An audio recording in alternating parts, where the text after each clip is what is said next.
Beban hidup di negeri ini semakin berat. Dengan alasan ini bahkan membuat seorang ibu di Brebes, Jawa Tengah tega membunuh anaknya.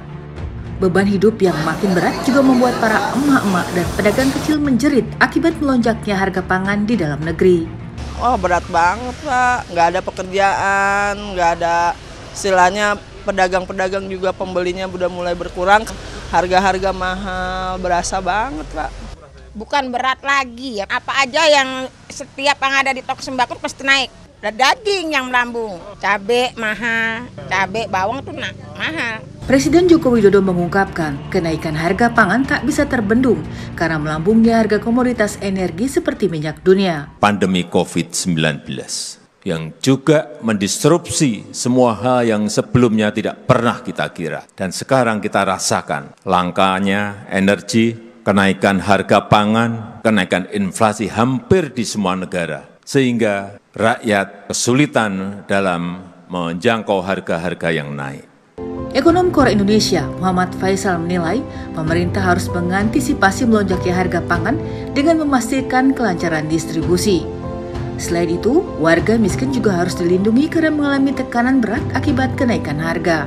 Pemerintah memang perlu sekali mengantisipasi. Yang pertama dari faktor-faktor yang seasonal ya, yang terjadi setiap tahun, biasa terjadi menjelang momen Lebaran dan juga Ramadan, yang memastikan dari produksi ya di dalam negeri, memobilisasi produksi dan juga menjaga stok ya, supaya harganya tidak mengalami peningkatan yang terlalu besar ya. Dan yang pasti adalah memastikan kelancaran distribusi, memastikan untuk meredam dampak dari eksternal ini kepada ekonomi dalam negeri yang akan semakin menekan perekonomian dan juga terutama masyarakat menengah ke bawah yang sudah sangat mengalami tekanan akibat kenaikan sejumlah harga bahan pangan pokok. Nah, ini yang perlu diantisipasi. Menurut data Kementerian Perdagangan, sejak sebelum pandemi hingga saat ini, kenaikan harga pangan internasional melonjak. Misalnya saja harga sapi bakalan naik hampir 100%. Kenaikan harga pangan diperkirakan terjadi lagi di awal puasa atau awal bulan depan, mengingat adanya lonjakan permintaan dan kenaikan pajak pertambahan nilai atau PPN menjadi 11%. Lalu mampukah rakyat menanggungnya?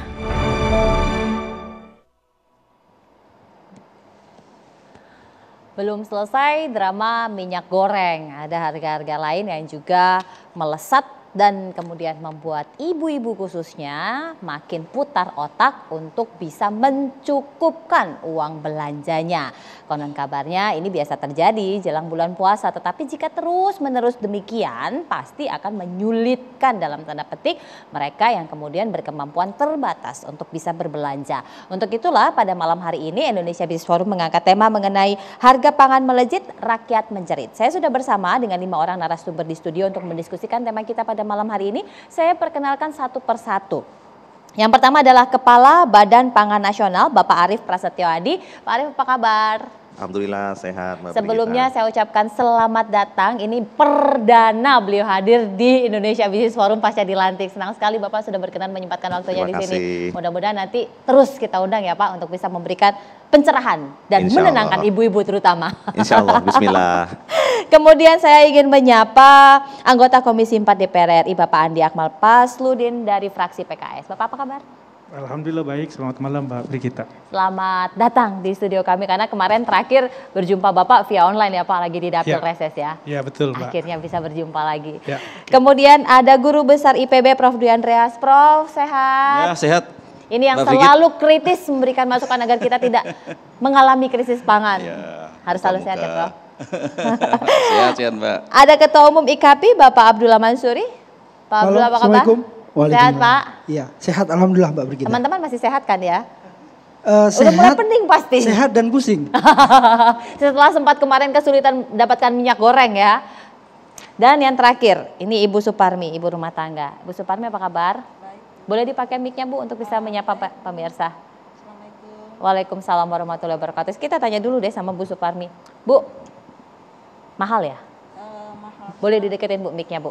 Mahal sekali Pak, Bu, sembako sekarang ini.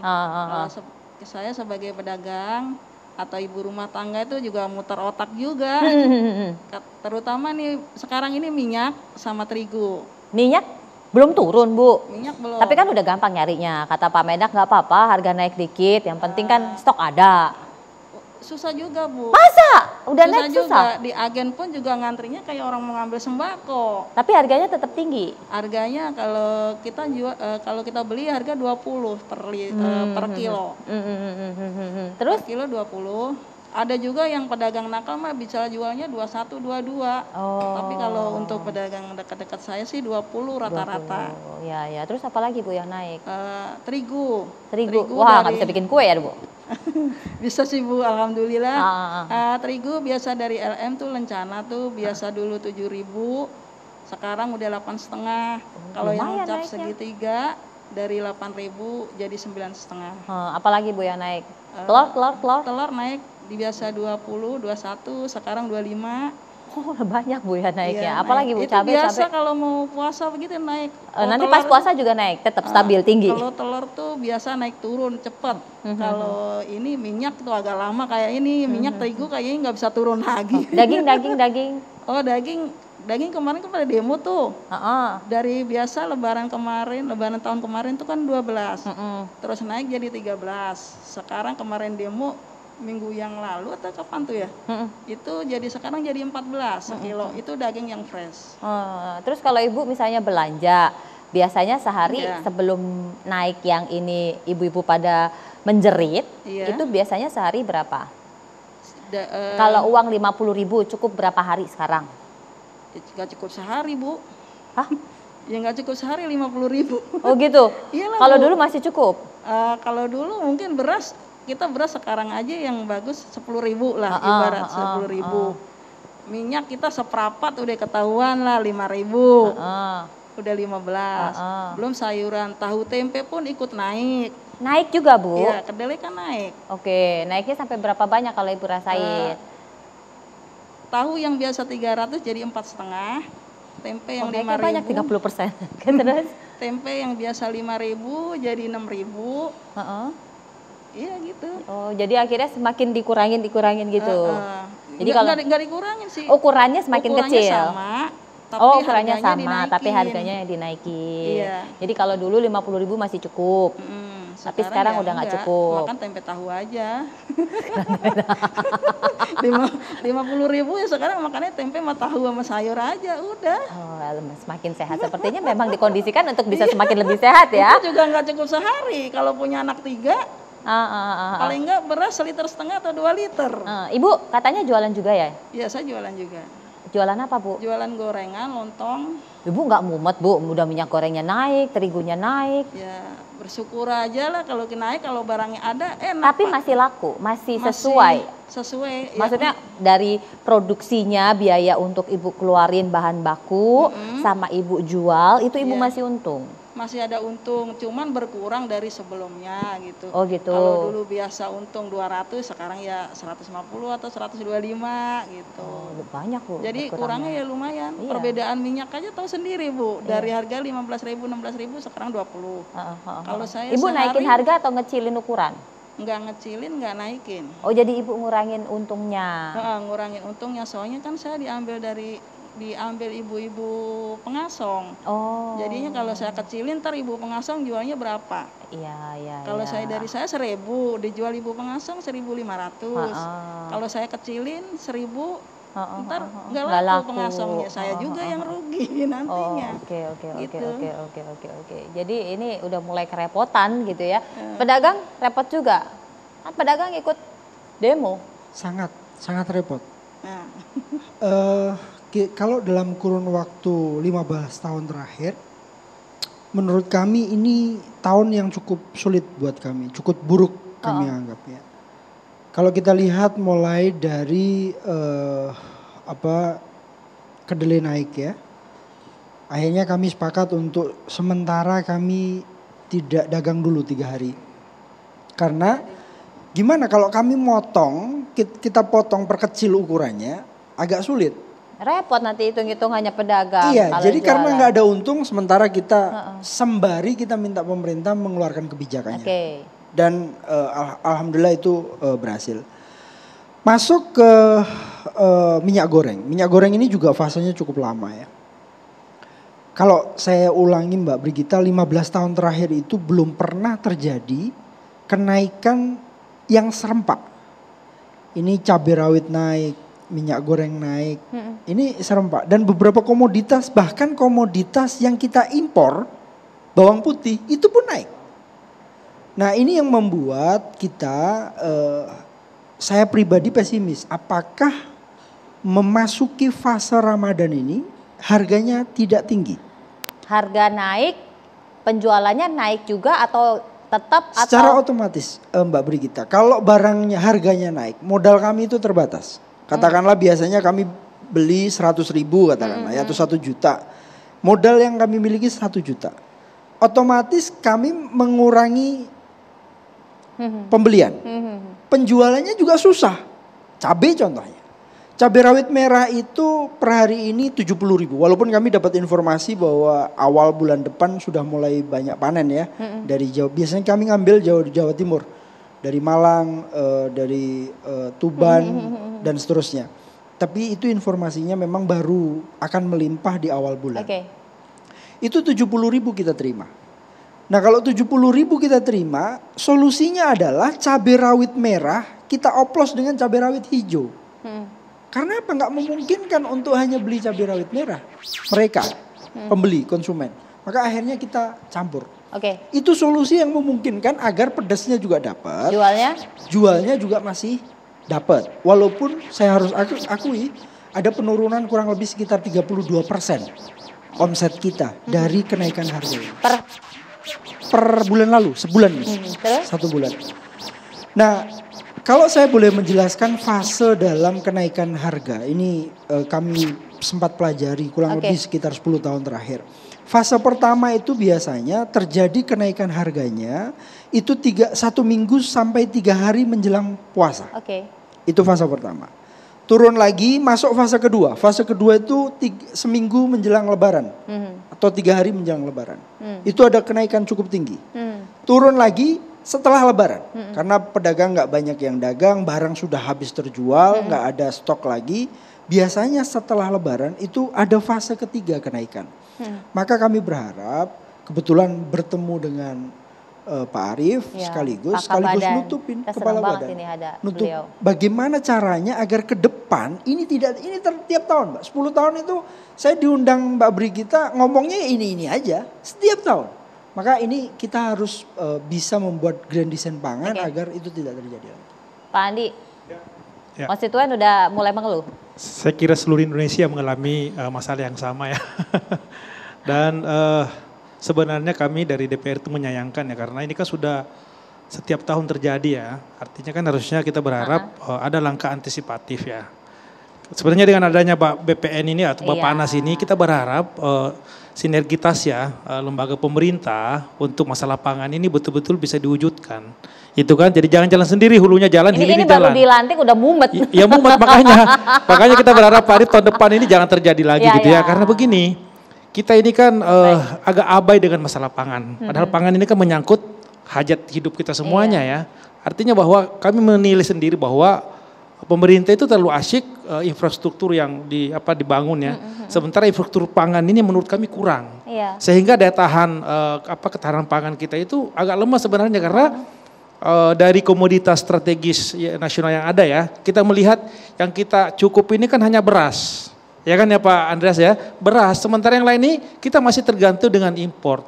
Impor pun kita melihat bahwa ini terjadi juga masalah gitu ya. Masalah tidak ada sinergitas, tidak ada pengaturan yang jelas sehingga kadang-kala impor ini yang menyebabkan juga petani kita di hulunya ini menjadi masalah.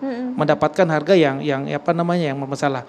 Oleh karena itu kita berharap sebenarnya Mbak Gita bahwa masalah pangan ini betul-betul masalah yang sangat penting dan Bappenas ini ya sesuai dengan perpresnya Pak Arief ya. Ini kuat ini Bappenas karena menggabungkan 3 fungsi kementerian loh. Ya kalau kita baca itu undang-undang pangan Pak Arif ya, dari kami Komisi 4 menghasilkan itu, kita berharap bahwa jangan lagi terjadi saling mencari masalah siapa yang salah, tapi kita carikan solusinya sehingga rakyat kita nyaman untuk memasuki bulan suci Ramadan. Ini kan jadi masalah seperti itu. Ada harapan besar dari keberadaan dari Badan Pangan Nasional ini yang begitu baru dilantik, problemnya banyak. Nah, coba kita tanya nanti Pak Arif bagaimana kemudian strategi di awal-awal kepemimpinan beliau. Sesaat lagi tetaplah bersama kami.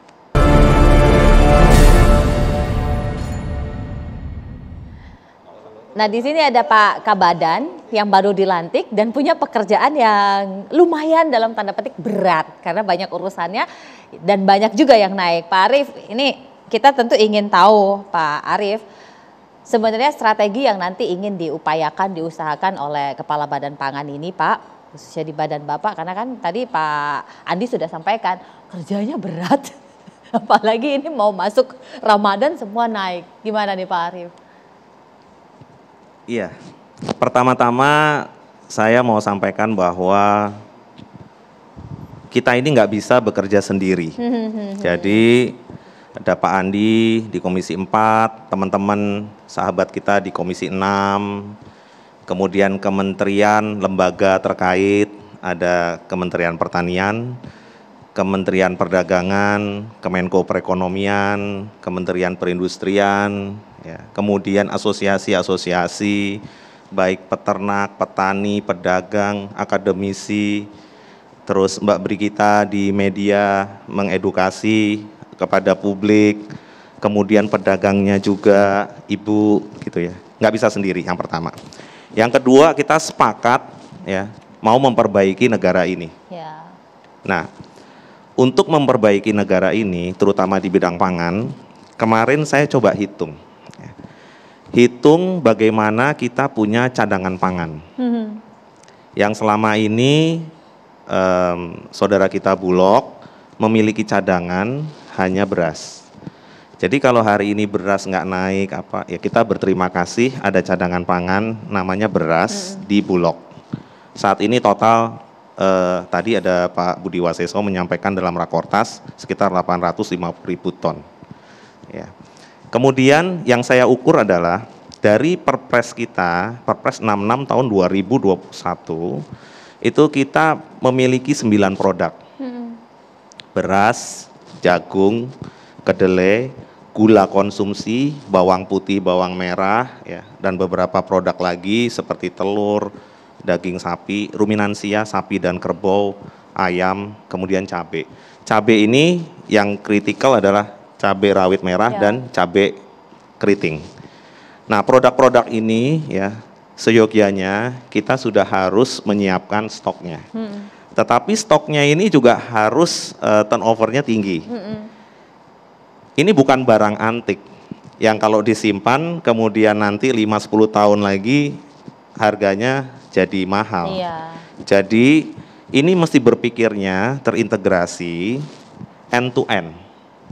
Dari hulu ya, kemudian bagaimana pasca panen, kalau kita Prof. Andreas yang sering diskusi dengan kita, kemudian bagaimana simpannya, bagaimana mendistribusikannya, pipeline ini sampai dengan hilir. Nah, yang harus dilakukan apa? Yang harus dilakukan adalah kita pertama membuat neraca komoditas.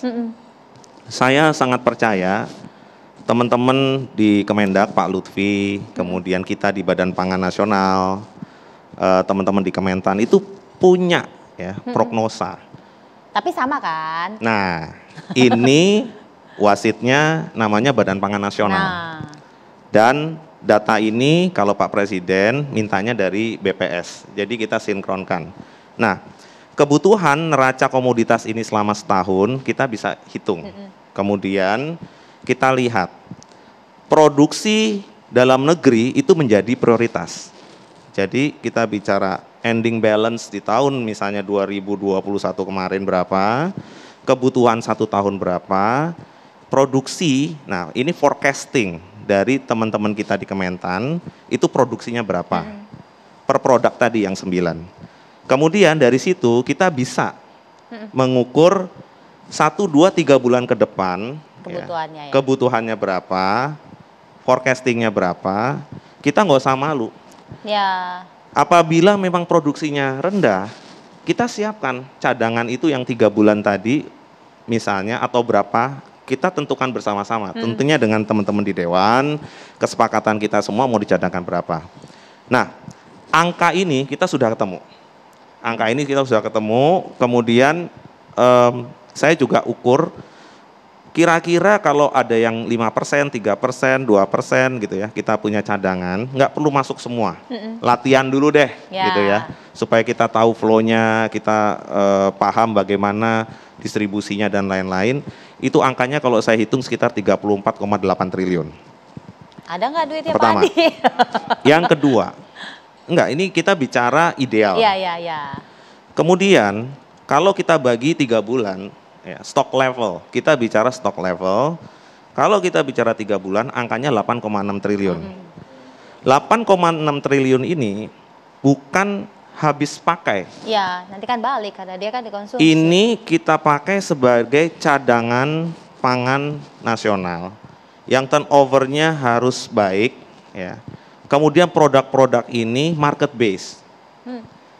Jadi nggak boleh kita bilang gini nih, karena nggak ada program pemerintah maka barang ini rusak dan disposal minta ganti Mbak Brigita. Nggak begitu. Ya, tapi kita udah siapkan program-programnya. Saya berharap nanti program-program pemerintah, ya, misalnya pengentasan kemiskinan, stunting, gizi buruk, ekstrim miskin, itu dilingkan dengan cadangan pangan ini tadi. Biar ibu ini tadi nggak kesulitan juga nyari Betul. minyak. Betul. Nah, nanti satu-satu produknya kita bisa diskusi setelah ini. Cocok ini kalau kita dengar penjelasan Pak Kabadan kayaknya tenang hati kita gitu kan ya.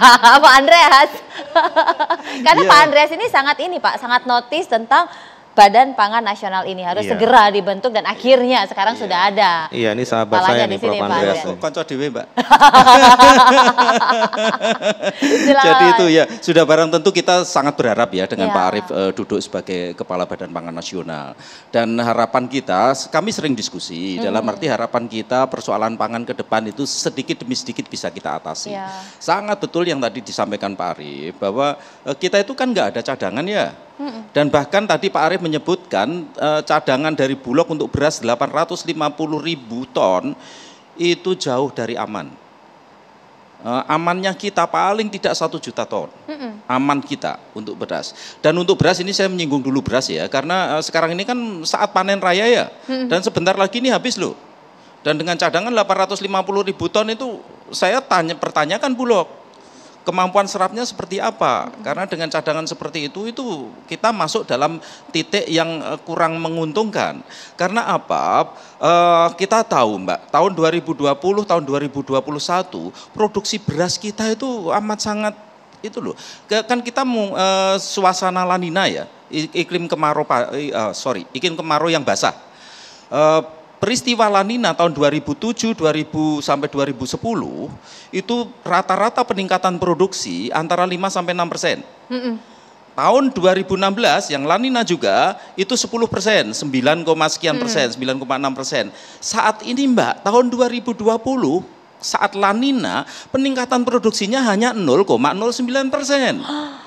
Jauh, Bahkan Pak. tahun 2021 ini yang kemarin itu data resmi dari BPS minus 0,42%. Jadi bukan cuma pertumbuhan ekonomi yang minus, produksi juga minus. Ini saya kira perlu menjadi catatan kita bersama, karena apapun kita diskusi cabai, diskusi apapun, kalau beras terganggu, ini bahaya bagi sebuah negara. Karena apa? Karena kalau yang lain ya kan kita tiap hari makan nasi kan, salahnya kan nggak makan cabai, nggak minum minyak kan, jadi itu. Jadi ini saya kira yang perlu menjadi perhatian penting bagi pemerintah ya, sebelum sudah barang tentu Pak Arief belum bisa bergerak sampai sejauh itu kan, terkait dengan keterbatasan yang sekarang beliau miliki. Mungkin tahun depan kita harapkan ini semua bisa terbereskan satu persatu. Tapi yang paling dekat yang harus dilakukan Pak? Ya, ya sementara ini harapan kami, karena sekarang saya kan kami ada di Asosiasi Petani ya, kami di Asosiasi Bank Benih dan Teknologi Tani Indonesia. Kami ada di 20 provinsi, 90 kabupaten. Kami tiap menit menerima keluhan mereka kan. Dan akhir-akhir ini harga gabah kering panen ini drop kan karena memang panen raya. Ya. Hanya di sekitar 4.000, bahkan tadi saja kami dengar ada yang harganya 3.700, bisa dibayangkan. Lah kan biaya produksinya lebih tinggi, Pak. Lah iyalah, biaya produksinya 4.523 kan kalau kami tanya ke petani kan, apakah nanam padi itu rugi atau tidak? Mereka sebagian akan jawab rugi.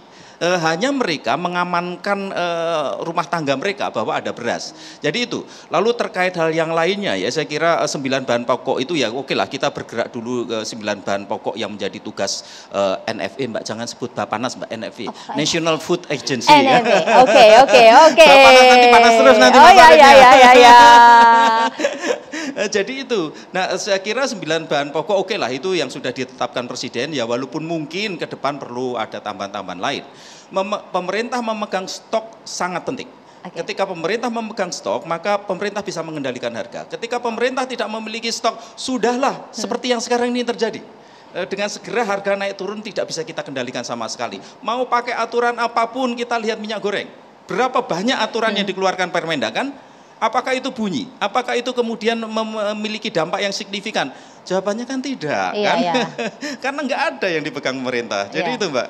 Stok menjadi salah satu upaya yang harus disiagakan. Tapi bagaimana kemudian DPR mendorong agar stoknya ini paling tidak bisa segera diamankan oleh NFA? Sesaat lagi tetaplah bersama kami.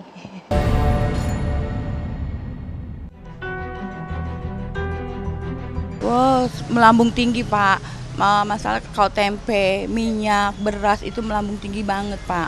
Dan kalau harga tempe dari tadinya murah, ibarat murah, sekarang harganya memang sama, tapi dia diperkecil. Telur, semua tuh pada naik, Pak, untuk harga sembako. Minyak, daging, sayur-sayuran ya, bawang merah gitu. Memberatkan dong, Mas. Iya. Sekarang dikurangin, yang penting sedikit bisa beli gitu.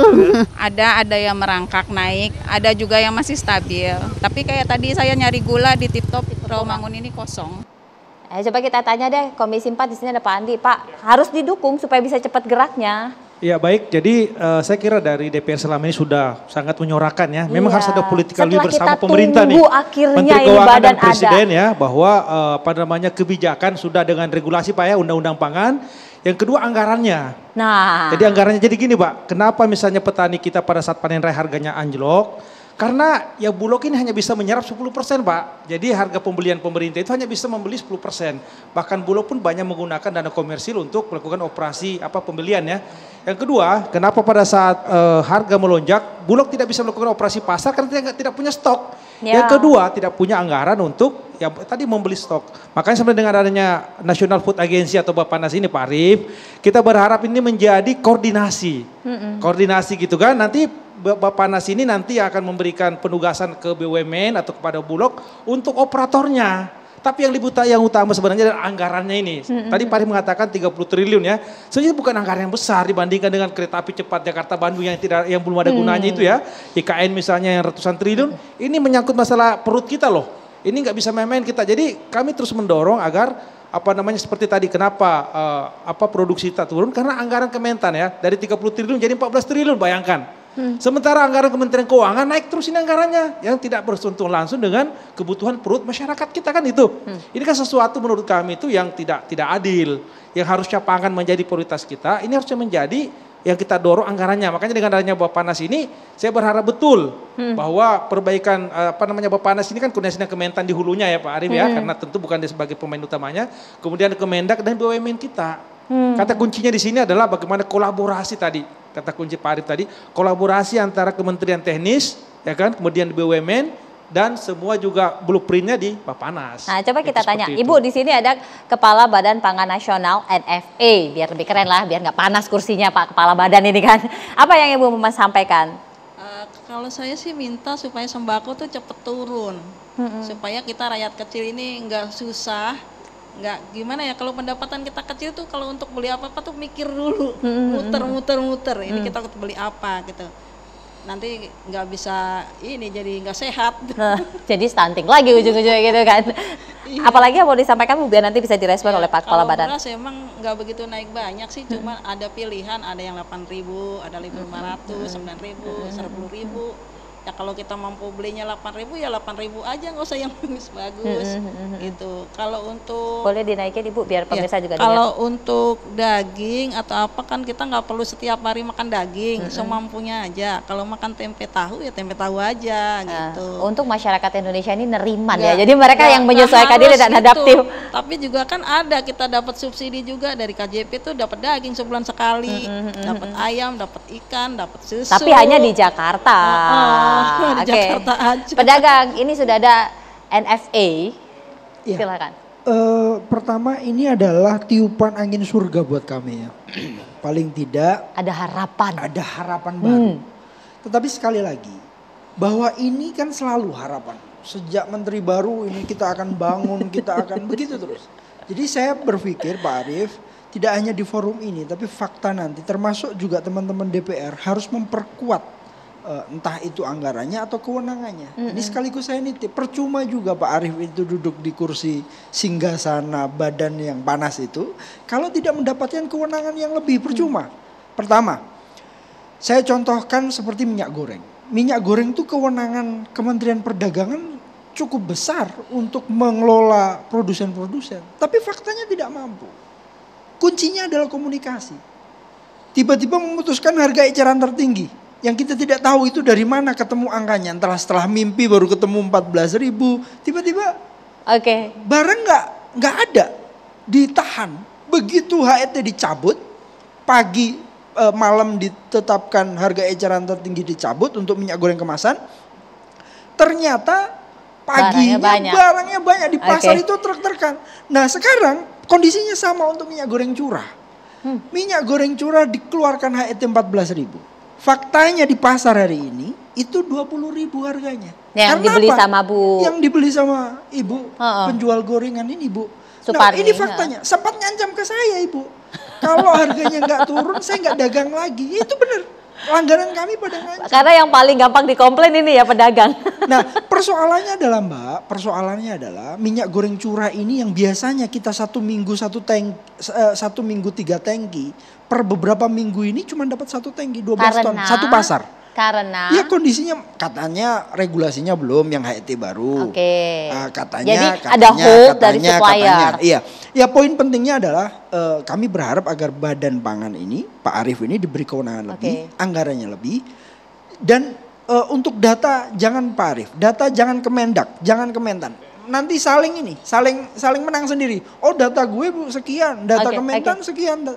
Biarkan BPS, kasih kewenangan BPS, tambah anggarannya, tambah banyak orangnya, biar lebih kuat. Sebelum Pak Arief respon, komitmen ya berarti ya, Komisi 4 ya, dorong supaya dukungan anggaran. Saya kira selama ini kan yang buat undang-undang pangan ke Komisi 4, termasuk adanya NFA tadi ya, National Food Agency ini kan lahir dari kita melihat masalah bahwa tidak sinergi antara hulu sama hilir nih.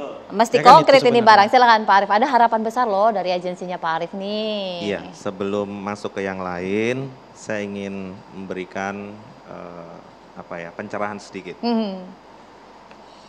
Jadi ini satu kesatuan dari hulu sampai dengan hilir.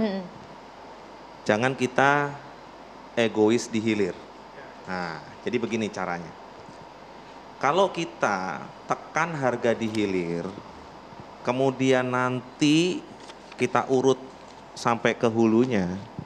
Di hulunya ini lama-lama nggak mau produksi. Ya, nanti teman-temannya Pak Andreas nggak mau lagi. Saya mau menyuarakan suara petani, peternak, nelayan. Ya, jadi mereka, saudara-saudara kita ini yang di hulu, itu akan secara otomatis dengan senang hati berproduksi pada saat ada kepastian jual dengan harga yang baik.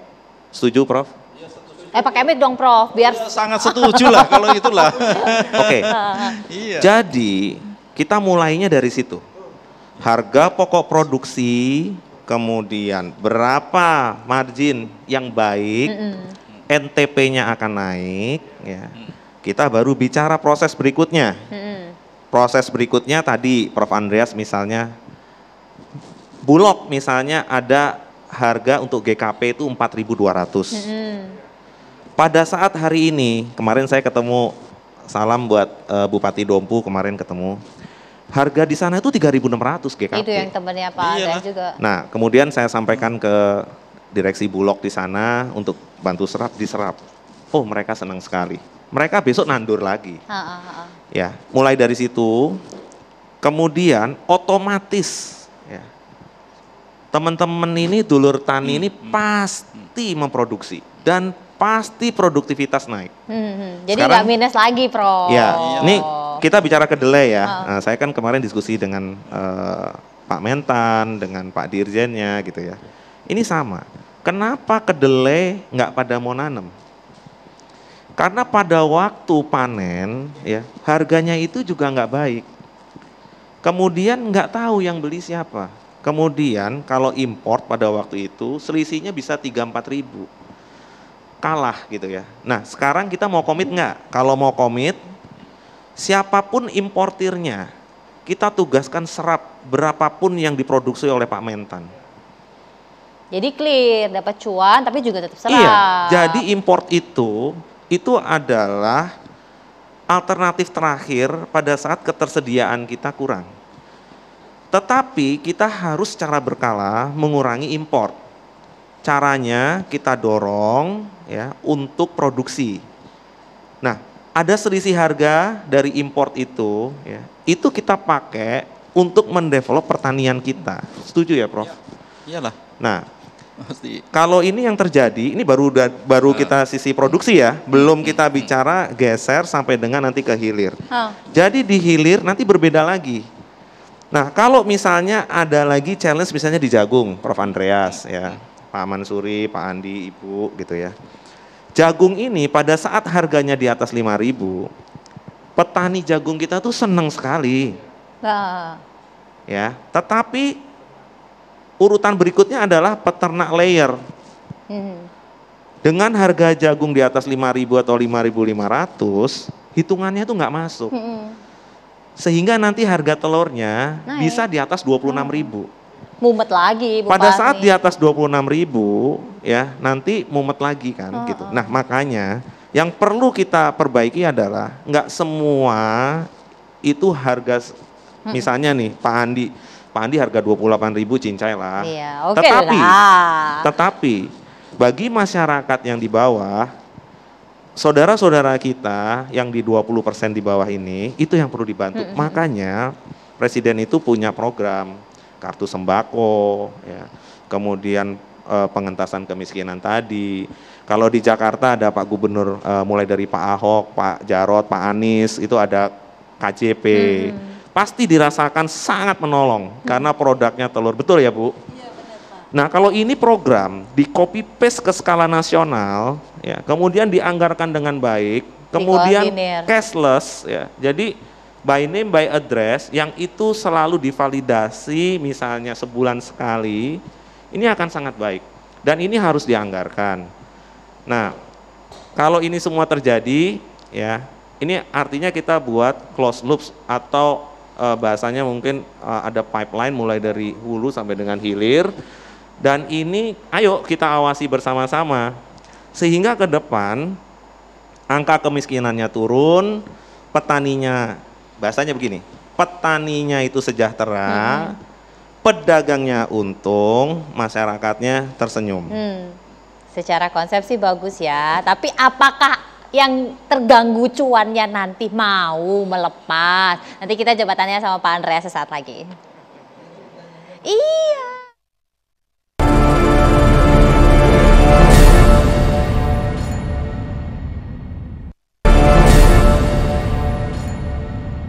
Pak Andreas, ini secara skema konsep pasti bagus, tapi implementasi untuk bisa mengusik mereka yang selama ini kipas-kipas dari hasil cuan selisih kan pasti akan terganggu. Ya, sudah barang tentu ini perlu komitmen yang sangat kuat, Mbak, dari tingkat presiden sampai di bawahnya. Karena apa? Karena ini betul-betul Badan Pangan Nasional ini memiliki, bagi saya memiliki dua sisi, dua mata. Yang pertama mengamankan kebutuhan di masyarakat, harga di masyarakat, dan yang kedua dengan instrumen yang dimiliki oleh Badan Pangan Nasional memiliki kewenangan besar untuk ikut membantu mensejahterakan petani. Itu komponen kedua itu. Dan tadi juga sudah disampaikan sebenarnya segala sumber masalah pangan di Indonesia adalah ketidakpedulian kita terhadap petani kecil. Contohnya apa, sederhana sajalah. Kalau kita peduli maka tidak akan ada konversi lahan pertanian sampai 1 juta hektar. Dari tahun 2012 sampai tahun 2019 itu 1 juta hektar. Petani sekarang ini dari 17 subsektor usaha di Indonesia, petani merupakan kelompok usaha yang paling rendah. Lalu buruh tani pendapatannya hanya 62% buruh bangunan. Itu merupakan tanda-tanda bahwa kita sebenarnya tidak terlalu peduli terhadap kesejahteraan petani. Sehingga impor meningkat luar biasa besar. Sering saya kemukakan 8 komoditas pangan hanya dalam tempo 10 tahun meningkat hampir 20 juta ton impornya. Dalam arti ini menjadi problem besar yang harus kita atasi bersama. Sudah barang tentu dengan keberadaan Badan Pangan Nasional kita amat sangat berharap. Sehingga kita semua harusnya mendukung ini baik dari sisi anggaran, baik sisi kebijakan dan lain sebagainya. Itu yang sangat penting. Dan tadi saya sampaikan petani selalu dihadapkan face to face, head to head dengan petani internasional. Dengan petani kedelai Amerika, Argentina, Brasil dan lain sebagainya. Itu di mana kuncinya? Kuncinya di tarif. Kebijakan tarif pangan kita itu 0%. Kalau itu diteruskan silahkanlah, mau program apapun tidak akan bisa bunyi. Lalu yang kedua Mbak, yang terkait dengan minyak goreng, ekspor. Seharusnya kan pajak ekspor ini pajak ekspor progresif ya. Sehingga nanti daripada tak kirim ke luar negeri lebih baik saya gunakan di Indonesia. Itu ya harusnya seperti itu, tapi kan itu juga tidak kita lakukan. Jadi sebenarnya banyak hal yang perlu kita perbaiki ke depan dan kita sangat berharap bahwa NFI ini mampu melakukan 2 fungsi utama tadi. Bagaimana mengamankan pangan di masyarakat, dan yang kedua bagaimana dengan instrumen yang dimiliki karena ada impor di sana kan ya, bisa mensejahterakan petani. Itu Mbak saya kira. Pak, komitmennya apa dong? BPN ini kan harus dorong. Satu lagi sebenarnya adalah bagaimana mengendalikan harga di tingkat konsumen, itu kan, itu selain tadi di hulunya. Jadi kita melihat sebenarnya masalah di hulu kita ini adalah off-takernya. Saya sepakat tadi Pak Arief tadi bahwa kalau ada jaminan pembelian, jaminan harga yang namanya ternak daging itu nggak perlu impor sebenarnya yang kebanyakan ya. Yang kedelai juga kalau memang dari awal sudah ada kontrak, itu pasti akan bersemangat, satu. Yang kedua, saya sepakat tadi bahwa Bapanas atau Badan Pangan Nasional ini sebenarnya solusi untuk mengatasi carut marut masalah pangan kita gitu sebenarnya Pak Andreas ya, Pak Arief ya. Ini harapan kami di Komisi 4. Karena kami lihat selama ini ya kita menghargai juga Kementerian Teknis ya, tapi harus ada yang mengkoordinasi. Ya. Harus ada yang mensinergikan dengan semua potensi-potensi tadi yang namanya pangan gitu ya. Dan tentu kami komitmen karena membuat undang-undang, tentu kami akan mengawal, tentu juga akan kami mendorong agar anggarannya betul-betul terpenuhi sehingga petaninya tersenyum, masyarakat juga tersenyum kan gitu Pak Arief ya. Kemudian kita mengurangi impor sehingga kita menjadi negara yang meningkat ketahanan pangannya gitu loh. Nah seperti itu gambarannya. Karena kita pernah swasembada, masa kita nggak bisa swasembada lagi pedagang sebelum nanti saya ke Kak Badan. Iya, memang kita susah swasembada sejak kita contohnya bawang putih lah. Jadi komitmennya sebenarnya yang paling penting untuk didorong adalah komitmen semua kementerian. Bahwa Badan Pangan ini menjadi koordinator ya atau mengkoordinasikan ke semua. Yang paling penting bagi kami adalah bagaimana desain pangan itu bisa kuat. Jangan sampai pas giliran barang nggak ada, nanti habis ini presidennya ganti, kewenangannya nggak dikasih-kasih gitu ya. Apalagi begitu. Maka itu harus jadi komitmen bersama. Grand design pangan, dan yang paling penting distribusi. Distribusi kita terlalu panjang. Bagaimana caranya itu harus dipikirkan bersama. Dan melibatkan semua kelompok untuk komunikasi. Kenapa gagal minyak goreng? Kenapa gagal beberapa komoditas? Karena komunikasi lemah. Dan kami berharap agar Badan Pangan menjadi motor ya. Kesejukan bagi kita agar pangan kita tidak carut marut seperti tahun-tahun 10 tahun bahkan 15 tahun kita sudah menghadapi posisi yang sulit seperti ini. Pedagangnya udah nggak bisa kipas sebentar lagi Ramadan. Biasanya fase-fase ini fase-fase yang cukup sulit buat pedagang dan pembeli. Siap-siap tabungannya diamankan Pak Kabadan. Harapannya sangat besar sekali, apalagi nanti Ramadan 3 fase tadi dibilang Pak. Saya ingin sampaikan sekali lagi dengan segala kerendahan hati, mengajak kita semua hand in hand untuk menyelesaikan challenge di pangan nasional. Kemudian kita harus bisa melepaskan ego sektoral di setiap lini. Jadi jangan hanya di hilirnya aja pedagang, tapi petaninya juga tolong dilihat sama-sama. Kemudian ini kesempatan yang baik karena saya kemarin sebagai dirut BUMN Holding Pangan ID Food, di bawahnya ada 5 yang sudah digabungkan, ada SAS di pertanian, ada Perindo di perikanan, kemudian ada PPI di perdagangan dan logistik, begitu ya. Kemudian ada PT Garam dan ada Berdikari di peternakan. Yuk kita gunakan yang namanya ID Food ini bersama satu lagi Bulog ya untuk mengeksekusi program-program pemerintah yang ada. Tentunya bersama private, tadi disebutkan bahwa kita ini harusnya bekerja sama dengan seluruh pihak termasuk private. Sehingga nanti ke depan itu growth-nya itu ada karena ada kolaborasi antara BUMN pangan, kemudian dengan private, dengan pedagang pasar. Kita nggak boleh nih potong di jualan di depan pasar gitu nggak. Kita lewatkan pedagang pasar sehingga tata niaganya tetap berjalan. Nah, harapan saya ini mudah-mudahan nanti ke depan bisa terlaksana. Ya. Jadi pada saat kita presentasikan kepada Bapak anggota Dewan Komisi 46 itu nanti, mukanya tuh kelihatan gitu ya, bahwa ini progresnya adalah perbaikan buat pangan nasional ke depan. Baik, ada harapan besar terhadap NFA ini untuk bisa menjalankan tupoksinya agar tidak ada lagi carut-marut permasalahan mengenai kenaikan harga yang terus-menerus berulang-ulang dan petani juga serta kita masyarakat yang menjadi korbannya. Mudah-mudahan saja bisa berjalan dengan baik. Saya Brigita Manor pamit. Terima kasih Pak Arief, terima kasih Prof, terima kasih Mas Sori, terima kasih Bu Suparmi dan juga terima kasih Pak Adi. Selamat malam, sampai jumpa.